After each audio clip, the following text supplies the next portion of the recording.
You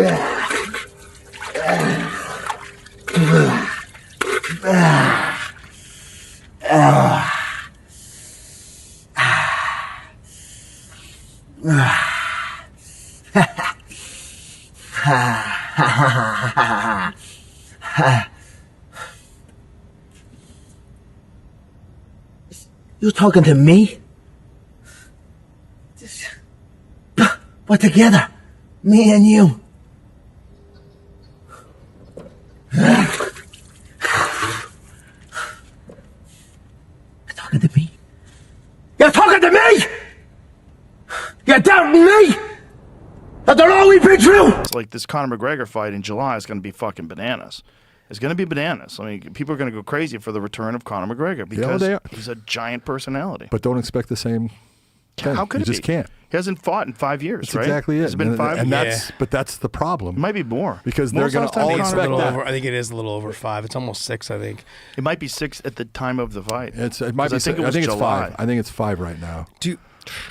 Are we expecting to see a Conor that looked like Nate this last fight? Or are we expecting to see a better Conor than someone that looked like Nate? Because Nate did not look good.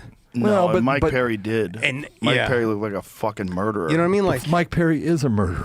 He's a murderer. And this is such a savage. You take a look at that, and when you're taking an older fighter, which Nate is now, and you're 21. You're 5 fucking years ago, July. So it literally will be 6 years. Yep. Yeah. But when you're it'll be 5 years. It'll be 5 years. When you're taking a younger fighter and putting them against the old dog, it normally doesn't end well for the old dog. Well, the thing is about Max Holloway is like Max Holloway isn't that much younger than Conor. He's not. But the thing is, Max has been in constant high-level competition the entire time. Won the BMF fight, beat Dustin, like constant high-level competition. That's right. It's a different thing. And I honestly believe him at 155 is the best thing for him. Absolutely. But he's not 155 in this fight. This is 170. But honestly, he might even be no better. weight cutting at all. Just no weight cut, just kind of walk around. And also, knowing this is such a high-profile fight, Max is always in insane shape. But in particularly in this fight, he's going to be in fucking insane shape. And his last fight, he took almost no damage. He got taken down, controlled, back taken, and there was not a lot of damage. No, just frustrating.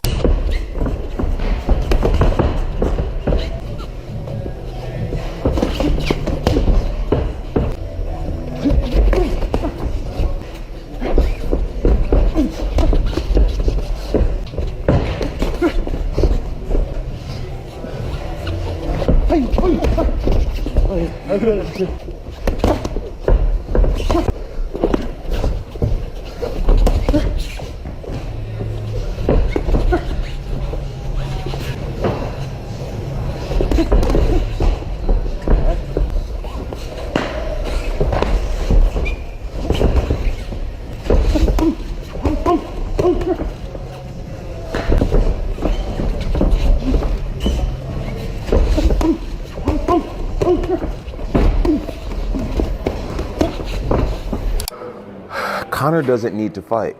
He has everything. I respect the fact that he's coming back to fight so much because it shows that he's a fighter in his heart. Me, I got to a certain level and I decided to walk away. Conor, he's back. It shows that he's still that fighter despite having so much success.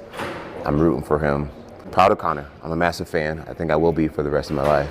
He has had a lot of struggles, ups and downs, just like I have, but he always gets back on his feet, which is a huge example to so many out there. So I'm just starting to realize the insurmountable challenge that Conor McGregor is about to take on. Like as things get closer, hype starts to die down, reality starts to set in, and we aren't there yet. Like the hype and the fireworks are still going to be going for another week or so.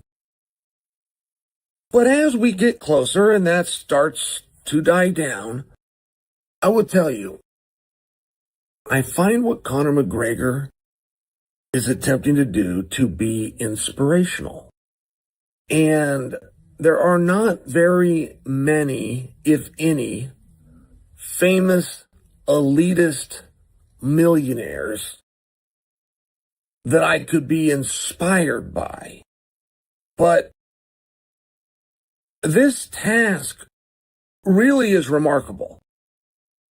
You have the worst injury that I've ever seen in our sport. Now, I've seen 3 other athletes with the same injury, but I haven't seen a worse injury.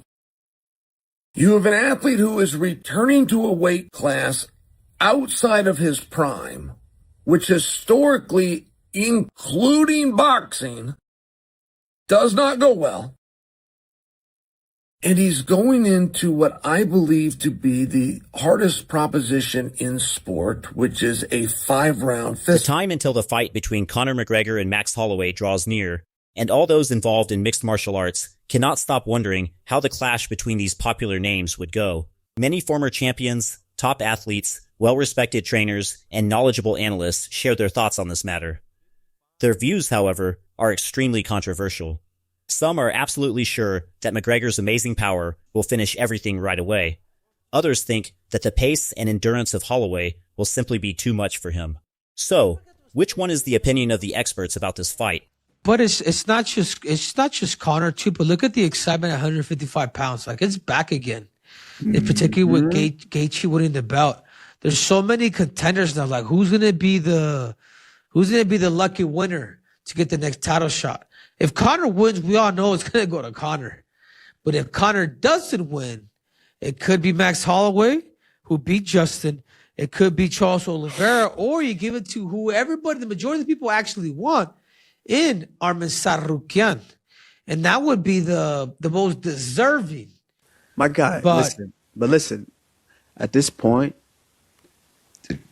Justin can pick. Justin can pick. Okay, if Max does get it done, what is the point of the rematch?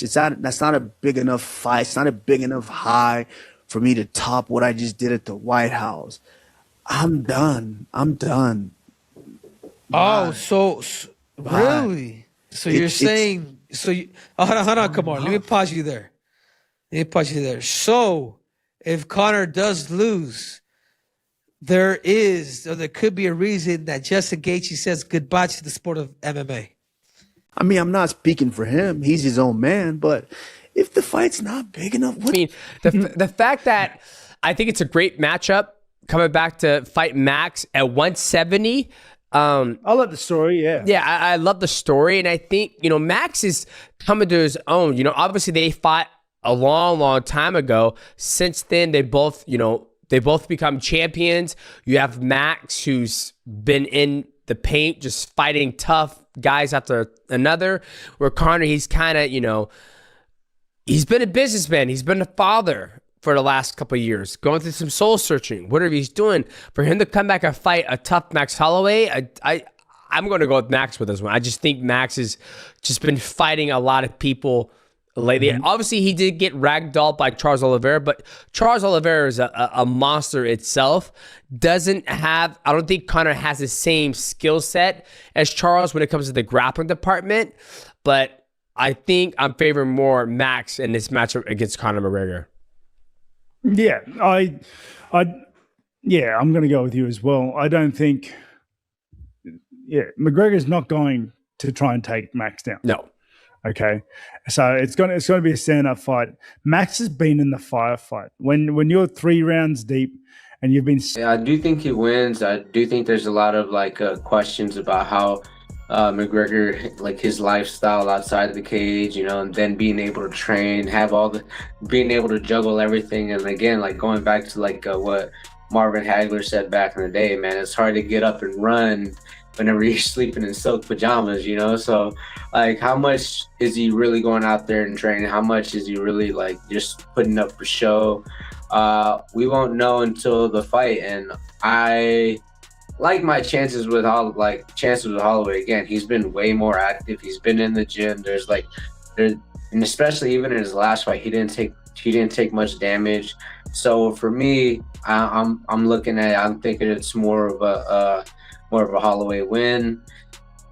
And again, also he's one of my favorite fighters. So I'm definitely going Holloway. Again, I think he knocks him out. I don't think anyone can really argue that McGregor's hungry like he used to be.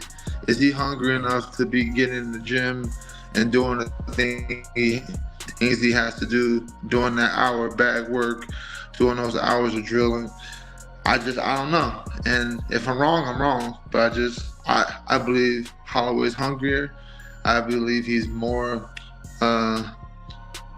locked in, and he's going to win. One prediction that caught fans' attention right away came from Brendan Schaub, who admitted there's just too much unknown around Conor McGregor to call this fight with any real confidence. While other experts were happy to pick a winner, Schaub held back for him. There are simply too many question marks about what kind of shape McGregor will actually be in after so much time away from competition. Nolan's of the North says, did you see Patty's take on the Conor versus Holloway? He said people are overlooking the power Conor will have at 170, could knock Holloway out. Maybe. Yeah, maybe. He might be right. My whole thing with the whole Conor stuff, we don't know what the fuck we're going to get. You know, but what I do like is he's cutting down to 70 instead of coming up to 70, like back in the day when he fought Nate. So maybe it translates. Is his speed there? How's his condition? How's the leg? Does he throw a leg kick? Does he incorporate grappling? Because obviously Max suffered against Charles Oliveira. There's just a lot of X factors. We haven't seen him in 5 years. I hope you're right, though. Not everyone's ready to write McGregor off, though. Henry Cejudo, the former 2-division champion, thinks people are moving way too fast and counting him out just because of the long layoff. Sure, Cejudo gets it stepping back into the cage after 5 years away isn't easy for anyone. But he still believes McGregor's power alone is enough to flip the entire fight in an instant. The key, according to Cejudo, is patience. McGregor just needs to hold his composure and wait for that one moment to land his left hand. But man, Henry, talk about this headliner. Talk about the Mac man is back, because I feel like a lot of people are kind of just counting him out. A lot of people are just going, yeah, he's gonna go out there and just get smoked. How are you feeling about that one? He's gonna have to be patient with this fight. He's gonna have to be patient and really find that timing. With Max Holloway, bro, he's just gonna move in a punch. If Max plays the distance game a little bit and kicks Conor a little bit and gets him kind of the fatigue, he's in trouble, dude. So Conor really does have to be patient, maybe take a couple of shots to eventually counter him with that beautiful left. You know, what he did to Eddie Alvarez, and just catch him, dude. I would say be patient and counter, but it's 5 years, Kamaru. It's not 2 years. It's not 3 years. It's not 4 years. It's 5 years, man. But yeah. if anybody can get it done with power, it is Conor. Kamaru Usman, though, wasn't sold on the idea that McGregor should just sit back and wait for his shot. In his eyes, giving Holloway that kind of space would only let him dictate the pace, pick his shots from range, and slowly take control of the fight.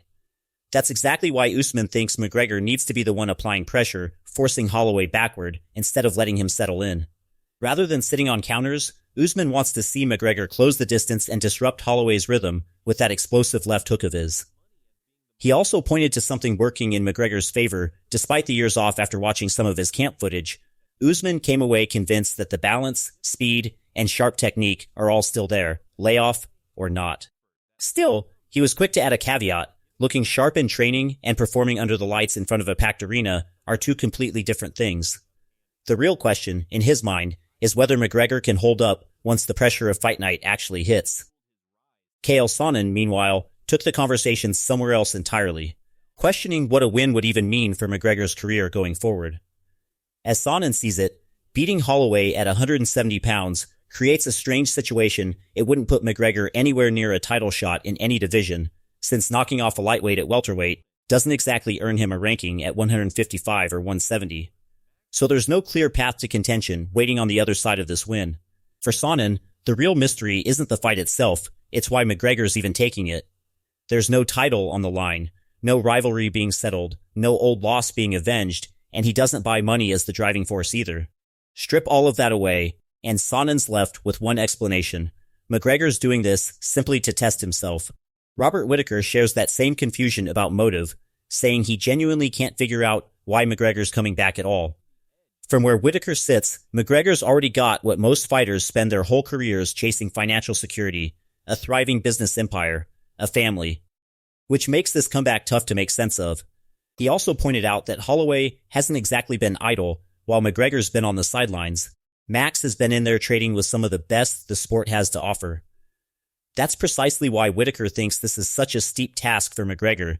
Talent aside, stepping in against someone as tested as Holloway right now is no small ask. Even with respect for McGregor's power, Whitaker's leaning toward Holloway. He expects this one to play out on the feet, where Holloway's recent reps could end up being the deciding factor. After years of grinding through brutal striking battles with top-tier opposition, Max has shown time and again that he can sustain his pace even when fights get long and ugly. McGregor hasn't had to prove that against this level of competition in a long time. Whitaker believes the later rounds require a kind of conditioning that only comes from staying busy, and that edge could tip things in Holloway's favor if the fight drags on.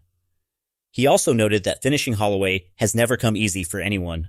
Jamahal Hill landed in a similar place, also giving Holloway a slight edge. He'll admit the welterweight move could work in McGregor's favor, given his past success there, but Hill thinks Holloway's staying active outweighs that. For him, Max's steady track record against elite competition gives him the advantage heading in. Curtis Blaydes is picking Holloway too, but for a totally different reason. He's not questioning skill, he's questioning hunger. He wonders if McGregor still has that same fire that once drove him to the top. Believing Holloway's the hungrier fighter right now, Blaydes expects that dedication in training to translate into a knockout win. Adrian Yanez is leaning the same way, echoing a lot of the same doubts about McGregor's return. He's not sure McGregor can juggle life outside the cage with what an elite camp demands, and figures Fight Night is the only place that question gets answered. Add in Holloway's consistent output, recent form, and minimal wear from his last fight, and Yanez feels Max just has too many boxes checked to ignore. Yair Rodriguez joined that growing list backing Holloway as well. He'll give McGregor credit for his precision and knockout power, but still sees Holloway as the safer, more reliable pick. In the end, he expects Max's consistency to outlast McGregor's explosiveness. So who's your pick, McGregor or Holloway? Let us know in the comments.